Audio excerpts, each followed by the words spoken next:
ሰላም ተመልካቾቼ በዛሬው ቪዲዮአችን እንግዲህ ቴስላ ሳይበር ትራክ የአብዛኛውን የአውሮፓ ሀገሮች የተሽከርካሪ ህግ ስለማያሟላ ልክ እንደ ሌሎች ሀገሮች በስፋት አውሮፓ ላይ መሸጥ አልቻለም። እንግዲህ መሸጥ ያልቻለባቸውን ማለት ማሟላት ያልቻላቸውን ህጎች እስኪ ለማየት እንሞክራለን።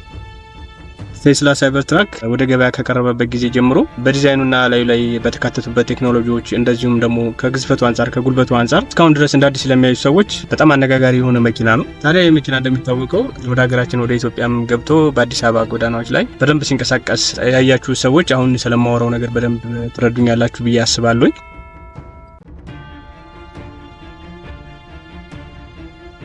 ባይዘው ስለዚህ መኪና ዲቴል ማወቅ የምትፈልጉ ከዚህ በፊት የሰራው ቪዲዮ አለ ዲቴል ስለ ቴስላ ሳይበር ትራክ፣ እሱን ቪዲዮ ገብታችሁ መመልከት ትችላላችሁ። እዚህ ጋር አስቀምጬዋለሁ፣ ቪዲዮውን ዲስክሪፕሽን ላይም አለ። ቴስላ ሳይበር ትራክ ከአሜሪካ ውጭ ህጋቸው በማይከለክል ሀገራቶች በደንብ እየተሸጠ ይገኛል። ይሄ መኪና እንደ ዱባይ እና አረብ ኤሚሬትስን ጨምሮ እየተሸጠ ያለበት ሁኔታ ነው ያለው። ነገር ግን እንደ ሌሎች ሀገሮች አውሮፓ ላይ ህጋቸውን ባከበረ መልኩ ልክ እንደ ሌሎች መኪኖች ገበያውን በቀላሉ መቀላቀል አልቻለም። ይሄም የሆነበት ምክንያት ከዚህ ቀጣይ የምዘረዝራቸውን ህጎች ባለማሟላቱ ምክንያት ነው ገበያ ላይ ገብቶ ለመሸጥ ያራገተው ያለው።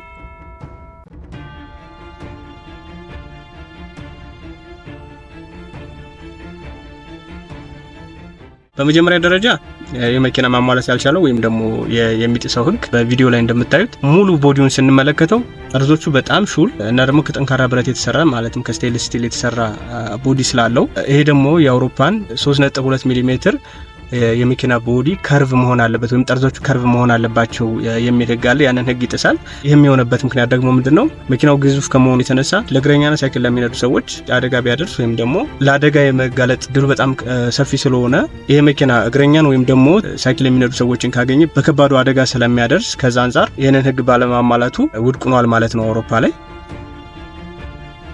በሁለተኛ ደረጃ ይህ መኪና በጣም እንደምታዩት ግዙፍና በጣም ሰፊ ከመሆኑ የተነሳ ጠባብ መንገዶች ላላቸው የአውሮፓ ሀገሮች ማለትም ልክ እንደ ሮም እና ፓሪስ አይነት ከተሞች እንደዚሁም በተመሳሳይ ሌሎች ጠባብ መንገድ ያላቸው ሀገሮች ማለት ነው የመንገድ መጨናነቅ ወይም ደግሞ ሌሎች መኪኖች እንደፈለጉ እንዳይንቀሳቀሱ ስለሚያደርግ ከሳይዙ አንፃር ወይም ከግዝፈቱ አንፃር ይህን ህግም ይጥሳል ማለት ነው።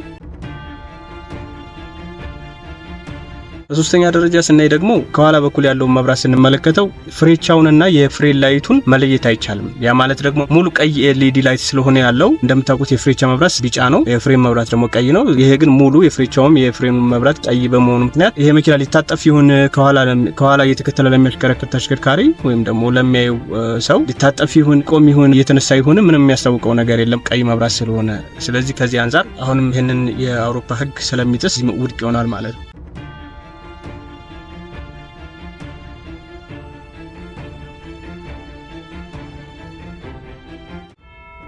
በአራተኛ ደረጃ ይሄ መኪና እንግዲህ ከክብደት አንፃር ነው። መኪናው እንደሚታወቀው በጣም ከባድ መኪና ነው። ማለትም እንደየሞዴሎቹ ቢለያይም ከ3025 እስከ 3129 ኪሎ ግራም ድረስ ይመዝናል። በአውሮፓ መንጃ ፍቃድ በቢ ካታጎሪ ላይሰንስ መነዳት የሚችል መኪና ነው። ምክንያቱም በቢ ካታጎሪ እስከ 3500 ኪሎ ግራም ያለ ተሽከርካሪን ማሽከርከር ይቻላል። ነገር ግን ይሄ መኪና ጭነት በሚጭንበት ጊዜ ወይም ደግሞ ተጨማሪ ሰው በሚጭንበት ጊዜ ኪሎ ከ3500 ስለሚያልፍ ከፍ ያለ መንጃ ፍቃድ ሊያስፈልግ ይችላል ማለት ነው። ያም ደግሞ ከ3500 በላይ ለማሽከርከር ሲዋን የተባለ ሌላ ተጨማሪ መንጃ ፍቃድ ያስፈልገዋል ማለት ነው። ይሄ ሲዋን የተባለው መንጃ ፍቃድ ደግሞ አብዛኛው ሰው ጋር የለም። ስለዚህ በስፋት መኪናው እንዳይሸጥ ያደርገዋል ማለት ነው። ምክንያቱም ወይ ሌላ ተጨማሪ መንጃ ፍቃድ እስካላወጡ ድረስ በእነዚህ ህጎች ምክንያት ነው አውሮፓ ላይ በተፈለገው ደረጃ እንዳይሸጥ ያደረገውም እግድም የተደረገ ምክንያት እነዚህ ናቸው ማለት ነው።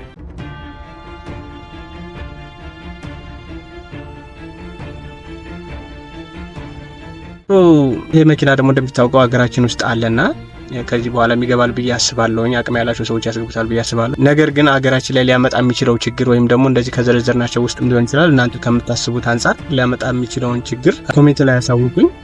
የዛሬው ቪዲዮ ይህንን ይመስላል። በሌላ ቪዲዮ እስከምንገናኝ ድረስ መልካም ቆይታ።